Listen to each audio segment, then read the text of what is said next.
estudiando Apocalipsis 5 y antes de continuar con el estudio vamos a hacer una oración. Bienaventurado el que lee y los que oyen las palabras de esta profecía y guardan las cosas en ella escritas, porque el tiempo está cerca.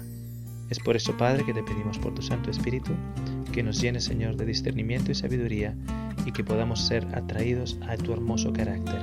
En el nombre de Jesús. Amén. Ahora quiero presentarte lo siguiente. Hay mucha gente que cree que lo que está escrito en el libro es lo que va ocurriendo según cada uno de los sellos se van removiendo. En otras palabras, se quita el primer sello y cuando se quita el primer del sello aparece un caballo blanco con un jinete y un arco. Se quita el segundo sello y aparece un caballo rojo. Y se le da potestad de que el hombre se mate los unos a los otros, etcétera, etcétera. Hay gente que interpreta que lo que está escrito en el libro es lo que te están diciendo los sellos. O sea, se quita el primer sello y esto ocurre. Hay un caballo blanco y el caballo blanco hace algo determinado. Se quita el segundo sello y un caballo rojo. Se quita el tercer sello y un caballo negro. Se quita el cuarto sello y un caballo amarillo. Y eso es lo que va a ocurrir. Y eso es lo que está escrito en el libro. No, eso no es lo que está escrito en el libro. Y te voy a decir por qué. Porque si tú te imaginas un libro enrollado, ¿ok? Como papiro enrollado, y 7 sellos, ¿en qué momento se abre el libro? Tú quitas el primer sello y el libro todavía no se puede abrir. Tú quitas el segundo sello y el libro todavía no se puede abrir. Quitas el tercero y el libro no se puede abrir. Quitas el cuarto, el quinto, el sexto y todavía queda un sello, aunque sea en la esquina en sí, que todavía mantiene el libro cerrado. El libro no se abre hasta que el séptimo sello sea removido. ¿Ok? Hasta que el séptimo sello sea removido. Este libro, como hemos visto, está escrito por ambos lados, por dentro y por fuera, por ambos lados. Está escrito por ambos lados. ¿Ok? Pero el libro no se abre hasta que el último sello es removido. ¿Ok? Lo que cada uno de los sellos te cuenta, cada vez que un sello se quita, lo que va ocurriendo con cada uno de los sellos, con cada uno de los sellos. No es lo que el libro dice, sino lo que está ocurriendo. Cronológicamente es lo que está pasando. ¿Ok? Bien. Te lo voy a explicar usando una historia en la Biblia que nos indica el concepto de herencia en la Biblia. El concepto de herencia en la Biblia. Si vienes conmigo al libro de Jeremías 32. En el libro de Jeremías 32 encontramos una historia. Jeremías recibe una notificación de Dios, ¿ok? Para comprar el campo de su primo, el hijo de su tío. Es un campo que no vale mucho y es un campo que ellos han perdido han perdido como herencia y quieren que Jeremías lo redima o lo compre de vuelta. ¿Ok? Y la historia, vamos a ver si lo encuentro aquí, se encuentra a partir del versículo 6, donde primeramente Jehová le muestra a Jeremías que le va a venir su primo para que le compre el campo de vuelta, y Jeremías al poco de recibir esa visión, efectivamente, allá donde él está, que está en prisión, digamos, emprisionado, le llega su primo y le dice, cómprame mi campo. En los evangelios, en el libro de Mateo, nos dice que el campo de Jeremías es campo del alfarero. ¿Ok? Es un campo de alfarero. Y se le dice a Jeremías, su primo le dice, cómprame el campo, redime el campo para mí. En ese momento, el dueño no es el primo. El primo de Jeremías está pidiendo a Jeremías que lo redima para él. Porque el campo, el dueño del campo, no pertenece en estos momentos al primo. El primo, por cualquier razón, lo ha perdido su herencia, y ahora es otro que es dueño del campo. Cuando en Israel uno perdía la herencia por una razón u otra, ese campo se podía redimir nuevamente, se podía comprar nuevamente para que regresara a la herencia de tu familia. Para ello necesitabas el dinero correspondiente a ese campo para comprarlo de vuelta en tu familia. Si tú no tenías el dinero, el único que podía redimir ese campo o comprarlo de vuelta para que se convirtiera nuevamente en herencia de tu familia, tenía que ser un familiar. No podía ser un amigo tuyo con mucho dinero. Tenía que ser un familiar. ¿Ok? Entonces, en el versículo 8, te animo a que leas conmigo, versículo 8, Jeremías 32, versículo 8, estoy leyendo de la Reina Valera del 60 en este caso. Dice lo siguiente: y vino a mí Anamael, hijo de mi tío, conforme a la palabra de Jehová, al patio de la cárcel, y me dijo: compra ahora mi heredad, que está en Anatot, en la tierra de Benjamín, porque tuyo es el derecho de la herencia, y a ti corresponde el rescate. Esa palabra rescate es la palabra por redención. A ti te corresponde que tú la redimas. ¿Ok? Cómprala para ti. Entonces conocí o supe que era palabra de Jehová. ¿Ok? Y compré la heredad de Enamel, hijo de mi tío, el cual estaba en Anatot, y le pesé el dinero 17 siglos de plata. Y escribí la carta y la sellé. Esa palabra carta también se puede traducir como libro, el documento. Escribí el libro o el documento y lo sellé. Y le hice certificar con testigos y pesé el dinero en la balanza. Tomé luego la carta de venta sellada según el derecho y la costumbre y la copia abierta. Hay dos libros en estos momentos, o dos documentos. Uno que se enrolla y se sella, y otro que es abierto y permanece abierto. Y di la carta de venta, a Baruch, hijo de Nerías, hijo de Maasías, delante de Enamel, el hijo de mi tío, y delante de los testigos que habían suscrito la carta de venta, delante de todos los judíos que estaban en el patio de la cárcel. Y di orden a Baruch delante de ellos, diciendo: así ha dicho Jehová de los ejércitos, Dios de Israel, toma estas cartas, esta carta de venta sellada y esta carta abierta, y ponlas en una vasija de barro para que se conserven muchos días. Ok. No sé si te has dado cuenta, pero los mismos ingredientes de Apocalipsis 5 se encuentran en la historia de Jeremías.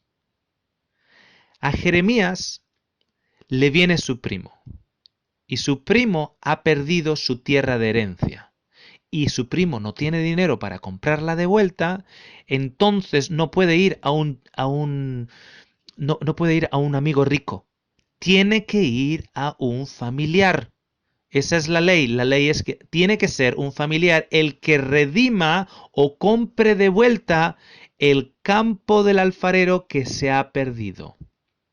Y digo campo del alfarero porque eso es lo que Mateo, en el libro de Mateo nos indica, que es el campo del alfarero, lo que un campo de un alfarero, lo que él compró. ¿Ok? Jeremías compró. Ok, bien. Tiene que haber testigos. Tiene que haber tiene que haber dos copias. Una copia abierta y otra copia sellada. Y tienen que ser puestos en vasijas para ser preservados por muchos días. ¿Ok? Y tiene que haber un pago, un coste. ¿Ok? Para poder redimirlo, para poder comprarlo de vuelta. ¿Ok? Esta es la ley de herencia. Tenemos los testigos en Apocalipsis 5. Tenemos el anciano, el anciano de días y los 24 ancianos, las cuatro seres vivientes y millares y millares y millares de ángeles alrededor. Tenemos un libro sellado en Apocalipsis 5, pero en Daniel 7 no habla de libro, habla de libros que están abiertos. Libros abiertos. Y en Daniel 7, que es el mismo tiempo, cronológico, es la misma escena, ahí se nos habla de libros que están abiertos, en otras palabras, que no están sellados, que no tienen un sello sobre ellos, y un libro cerrado tiene los dos ingredientes. Tienes alguien que puede redimir lo que se ha perdido, que puede redimir lo que se ha perdido, que ha de ser familiar. Ha de ser miembro de tu familia. Es por eso que se le llama a Jesús el Hijo del Hombre. Y es por eso que Juan llora, porque no hay nadie digno entre los hombres para abrirlo. No hay nadie que tenga el dinero para pagarlo. Y no hay nadie en el cielo digno tampoco de abrir el libro sellado. ¿Por qué? Porque los ángeles no son familiares nuestros desde el punto de vista carnal. No son sangre de nuestra sangre y carne de nuestra carne. Es solo el Cordero, el de la tribu de Judá, el Emanuel, Dios entre nosotros, Dios hecho hombre, que tiene el dinero suficiente en su sangre para pagar por aquello que se ha perdido. Y todo lo que se ha perdido está escrito en la copia del libro sellado, escrito por ambos lados. Si bien en el libro de Jeremías tan solo ese libro lo llama hasta carta o libro, cuando lo enrollas, ese es un documento, es como enrollar un papel, una hoja A4. Cuando la enrollas no es tan grande el rollo, pero es un documento. Pero si en realidad tienes muchas propiedades y tienes que enrollar una página súper larga, al final el rollo acaba tan grande que está escrito por todos los lados, porque las propiedades que estás redimiendo son muchas. Ah, ahora tiene sentido. Vamos de vuelta a Apocalipsis 5. En Apocalipsis 5 tenemos lo siguiente. Tenemos testigos, tenemos alguien que ya ha pagado, porque ya ha sido inmolado, con su sangre ha redimido, con su sangre ha redimido, ya ha pagado todo aquello que se perdió. De hecho, todo aquello que se perdió fue todo lo que se ha perdido por Adán y Eva. El paraíso perdido. La simiente de Adán y Eva perdida. Porque tú estabas en Adán. Y cuando Adán descarriló, tú en Adán descarrilaste. todo lo que se ha perdido por Adán, el segundo Adán, como así le llama Pablo en el capítulo 5 de Romanos. A Jesús se le llama el segundo Adán. Uno de las cosas de los nombres que a él le gustaba mucho usar era el Hijo del Hombre. ¿Por qué? Porque se tiene que asimilar a nosotros, tiene que ser parentesco nuestro. Para poder redimir todo lo que se ha perdido, tiene que ser parentesco nuestro. Él es el único digno.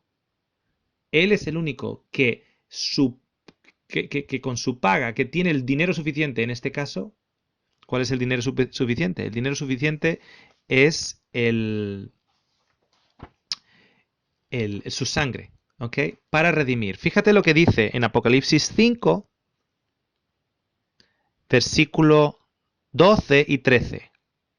Dice lo siguiente, que decían a gran voz, el cordero que fue inmolado es digno de tomar el poder, las riquezas, la sabiduría, porque ¿sabes que la sabiduría también se perdió?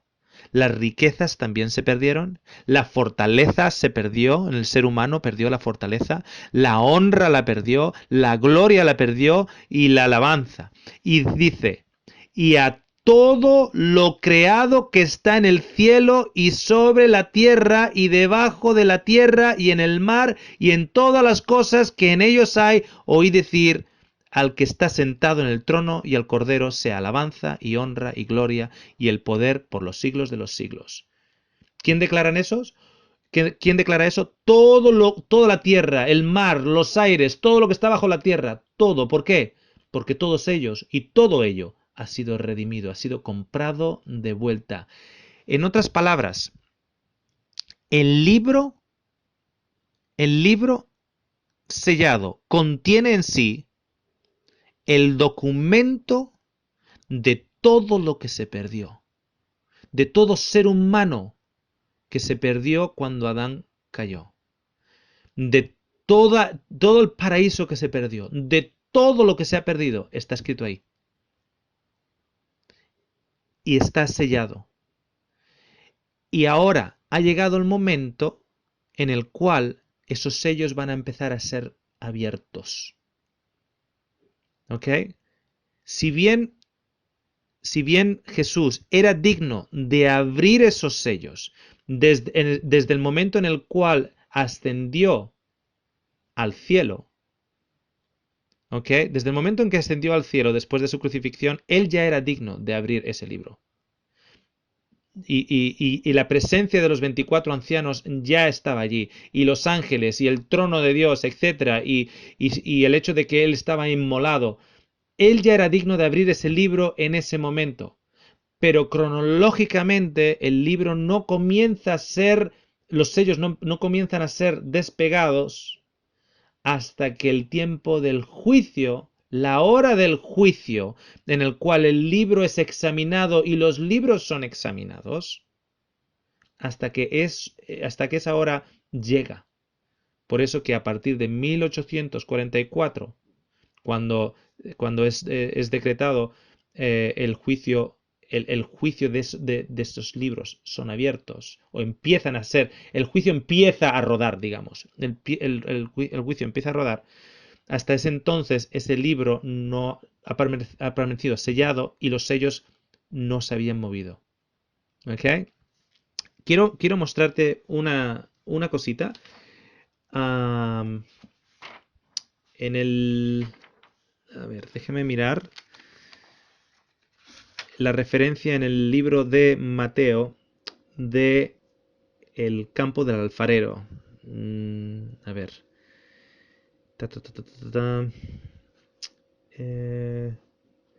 Ok, capítulo... Bueno, podemos mirar en el libro de Hechos primero. Hechos capítulo 1. Hechos 1. En el libro de Hechos, capítulo 1, hay una referencia al campo del alfarero. Ok, y es el versículo 17, 18 y 19. capítulo 1 del libro de Hechos. Vamos a empezar del 16. Esto es Pedro hablando y dice lo siguiente. Esto es después de que Jesús ya haya ascendido al cielo, ¿ok? Y dice, varones hermanos, versículo 16.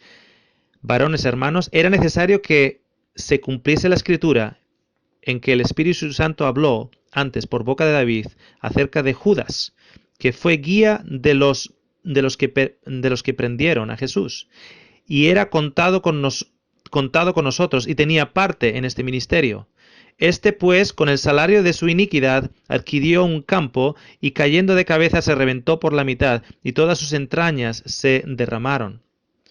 Y fue notorio a todos los habitantes de Jerusalén de tal manera que aquel campo se llama en su propia lengua Aceldama, que quiere decir campo de sangre.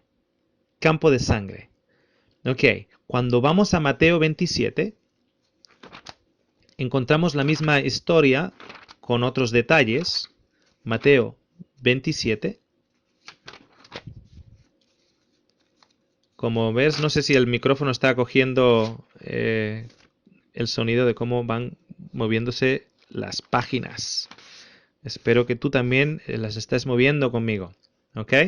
En Mateo 27, capítulo 27, versículo 3, es la misma historia que nos ha contado Pedro, añadiendo un número de detalles. Entonces Judas, el que le había entregado, viendo que era condenado, devolvió arrepentido las 30 piezas de plata y a los principales sacerdotes y a los ancianos, diciendo, yo he pecado entregando sangre inocente, mas ellos dijeron, ¿qué nos importa a nosotros? Allá tú. Y arrojando las piezas de plata en el templo, salió y fue y se ahorcó. Los principales sacerdotes, tomando las piezas de plata, dijeron, no es lícito echarlas en el tesoro de las ofrendas, porque es precio de sangre, y después de consultar compraron con ellas el campo del alfarero para sepultura de los extranjeros, por el cual aquel campo se llama hasta el día de hoy campo de sangre. Así se cumplió lo dicho por el profeta Jeremías cuando dijo, y tomaron las 30 piezas de plata, precio del apreciado, según precio puesto por los hijos de Israel, y las dieron para el campo del alfarero, como me ordenó el Señor. Ok. Fíjate lo que acaba de pasar. Lo primero que la sangre de Cristo compra es el campo del alfarero. Es lo primero que esa sangre compra.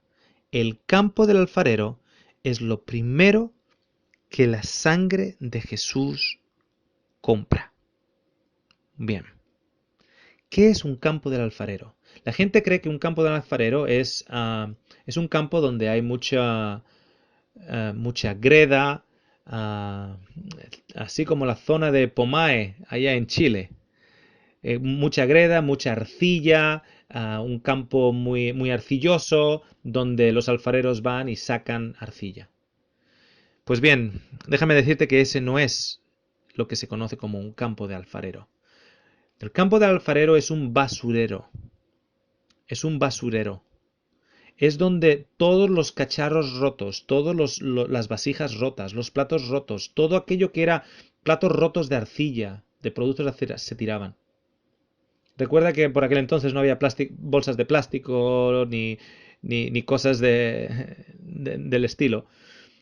Entonces los platos rotos, las vasijas rotas, etcétera, se tiraban en un hoyo. Y eso eran los campos del alfarero. Los campos del alfarero o los campos de alfarería rota.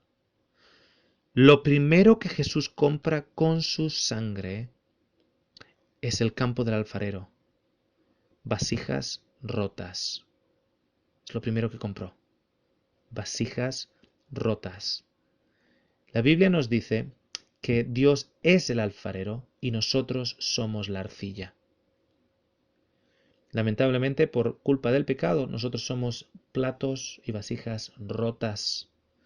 Y el campo del alfarero en realidad es este mundo, la basura de este mundo. El campo del alfarero está formado por platos rotos, por vasijas rotas, que somos tú y yo. Y lo primero que Jesús compró con su sangre es lo que ha comprado, lo que se ha perdido. A ti y a mí. A los perdidos, a los que los que perdieron la herencia por culpa del pecado, es lo que el Hijo del Hombre, familiar nuestro, ha comprado, y el valor nuestro con su sangre. Esa es la ley de herencia. El libro de Apocalipsis nos está explicando la ley de herencia. Lo que está escrito en ese libro eres tú y soy yo. Eso es lo que está escrito en el libro. Vosotros y yo y todo aquello que se perdió. Todo aquello que se perdió. Este estudio de Apocalipsis 5 tiene 3 partes. Te invito a continuar escuchando.